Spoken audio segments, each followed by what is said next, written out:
Hello, this is Virtualis the Chess Nude, learning and having fun with chess. Yesterday, I finished a game in the daily format where my opponent and I made almost 6 consecutive blunders in the opening.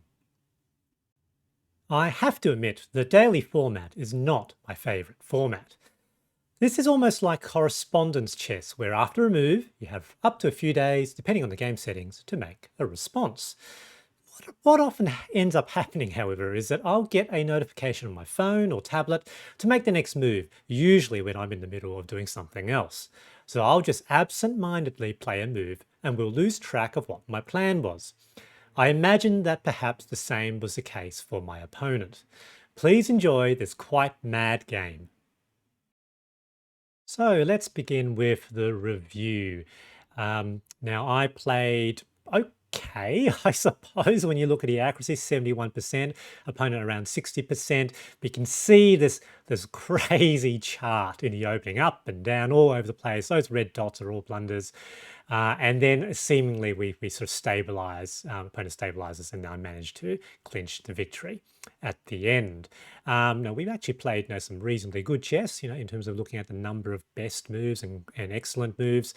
There's some inaccuracies, but then we had our fair share of blunders as well. Let's now move on to the analysis. All right, so in this game I play with the white pieces, opponent black. I start with e4.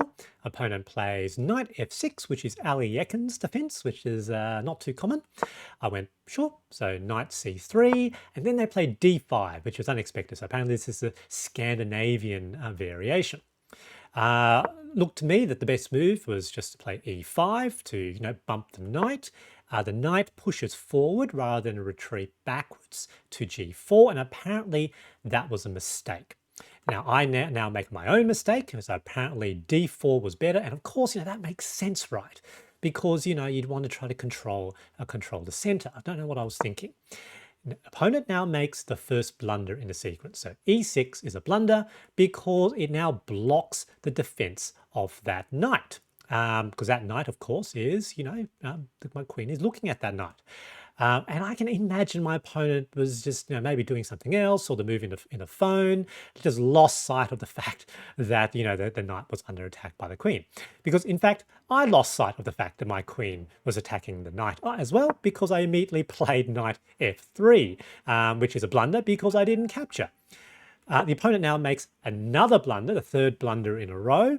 And the reason why that is a blunder is the next move I could now play h3. And if I play h3 with an attack on the knight doesn't really have anywhere good to go, because it's blocked off that escape square. It could go here, here, here, and here. That square, and that square would just be straight out capture. If it goes there, it'll be captured either by my pawn or my knight. So basically that knight is trapped. Now, of course, I did not see that, and so I now make the fourth blunder in a row. And that's actually not just neutrality, it's deep into favoring black, because they now have a potential very strong move with queen to h4 with check. Now, they didn't see the move and made their own mistake, h5, which almost brings it all the way back to neutrality. Not a blunder, but pretty close to a blunder, I think. And now I make the sixth blunder, effectively, because this actually really doesn't achieve very much, because that very strong move is still there. However, the opponent now makes another move. Would we call that another blunder? Well, it's probably not quite that bad. I capture, but now they have the check, a very strong check. I play g3. I knew that was probably a bad move, because the opponent could just straight out capture the pawn on g3, and I'll be in exactly the same problem. I thought, however, they might get greedy and capture the knight instead, which is what they did, and that now allowed me to bring out my queen. So defending the pawn, and no obvious easy checks now with the opponent sort of queen in a scary position in my territory. They play a6. I now play d3. And what is my logic here? So my logic here potentially was that I could bring the bishop to e to e3 with an attack on the queen. And the queen, I think, is almost trapped in that position. It is almost trapped in that position. They play knight c6, which was a good move. I play a3, and now that means at least along this horizontal, queen can't escape here, cannot escape here, and cannot escape here. On the other side, obviously can't escape there. Yes, no, cannot escape there, cannot escape there. And mixed square cannot escape there as well. And along this diagonal, obviously that doesn't work, that doesn't work, and that doesn't work. So the queen is rapidly losing potential escape squares. They play knight captures e5, which is very bad because this, in fact, was the one escape square. So now I have bishop e3, and the queen is ostensibly trapped. Can't go this way, can't go this way, obviously can't go down that diagonal, can't capture that pawn, can't capture the bishop without being captured the next turn. Now, the opponent actually did, in fact, have an escape. So the knight could have gone to either of these squares with check, and that would have, in fact, provided an escape for the queen. It meant, however, that they would end up trading a knight for a pawn, but surely that's better than losing a queen. My opponent, however, didn't see it. Decided to capture the bishop instead, allowing for a bishop capture. So trading a queen for a bishop, clearly that's bad. And now I've turned completely around, almost a +7, a 6.5 in my favor. And really now it's a matter of trying to liquidate pieces. Opponent develops bishop d6, which is reasonably good. I long castles. They bring the knight back. I push my pawn forward. Now I potentially had a capture here. I didn't see, again playing on my phone, that pawn was in fact pinned. Now, of course, that's no longer available because that pawn is now defended by the knight. Here I played bishop e2, and they brought forward knight c4. However, that's fine because I want to capture pieces. So more than happy to trade. So I was happy with that. Now I sort of invite maybe another trade. No, they pull back. Very, very wise. However, now I've got significant power pushing that pawn forward, supported by the rook on d1.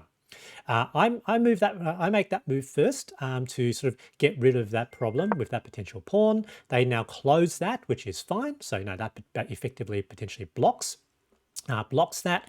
I was very mindful. I did see this very early on that there is a potential skewer that the opponent's dark square bishop could do to my queen. However, as long as that is defended by the knight, I shouldn't have a problem. But I always kept an eye on that.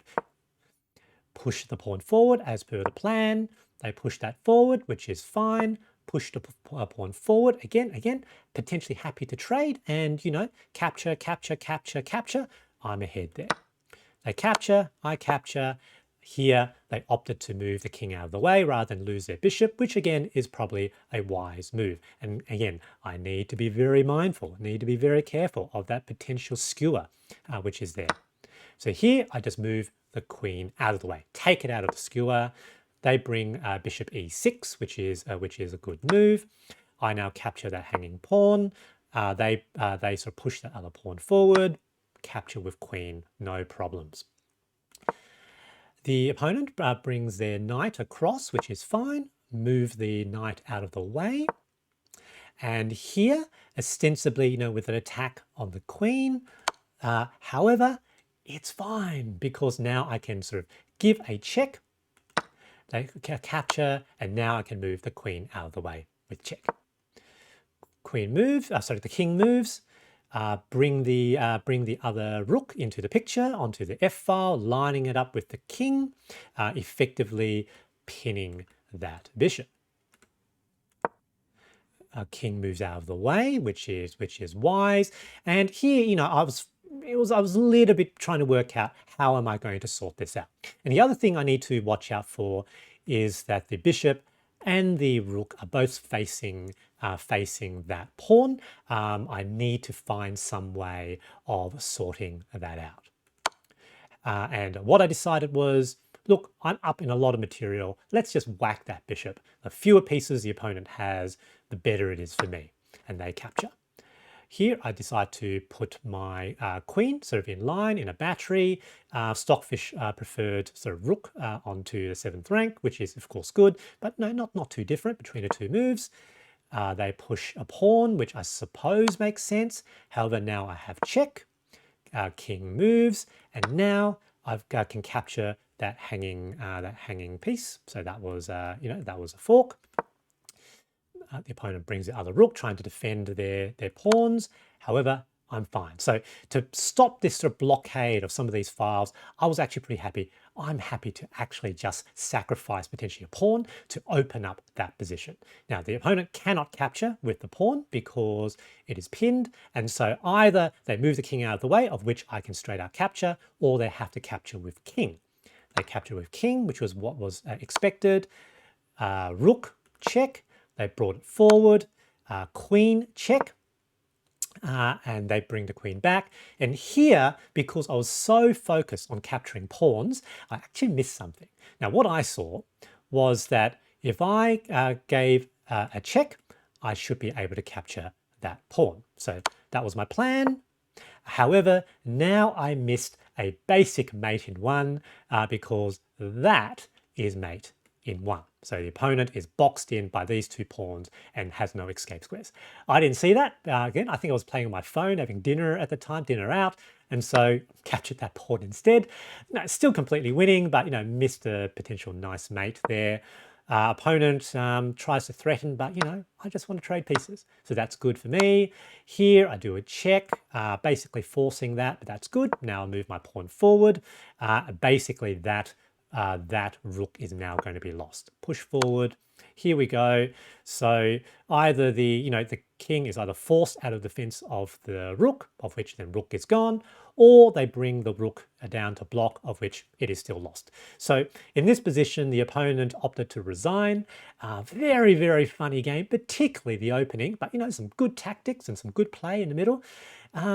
Good game. GG. Despite the fairly disastrous opening by both myself and my opponent, I think we ended up playing a fairly interesting game of chess with some interesting tactics. I love it when I successfully set a trap for the opponent queen. At the same time, tactical use of checks to get out of sticky situations can seem like magic. I hope you enjoyed this video, and thanks for watching.